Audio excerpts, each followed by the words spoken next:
নমস্কার, রাধে রাধে বন্ধুরা। আমি রিয়া, আমার ছোট্ট সংসারে সবাইকে স্বাগত। আজ গুরু পূর্ণিমা, তাই সকাল সকাল উঠে একটু পুজোর ব্যবস্থা করেছিলাম। অত শত তো কিছু জানি না, তাই যেটুকু মন থেকে এসেছে সেটুকুই করেছি।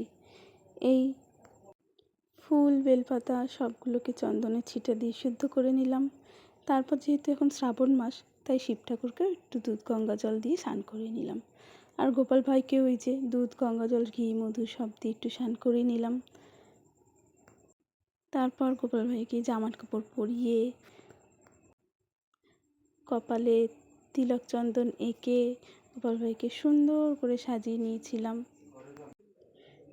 তারপর ঠাকুরের সামনে একটু সামান্য কিছু ভোগ দিয়ে আরতি করে মন মতো করে ঠাকুরের কাছে প্রার্থনা করলাম। ব্যাস, আজকের দিনটা এরমভাবেই শুরু করলাম। ও হ্যাঁ, আজকে একটু গীতা পাঠও করেছিলাম, কিন্তু সেটা আর আপনাদের সামনে তুলে ধরা হয়নি। যাই হোক, আমার ভিডিও ভালো লাগলে একটা লাইক, কমেন্ট আর সাবস্ক্রাইব করে দেবেন। Bye bye.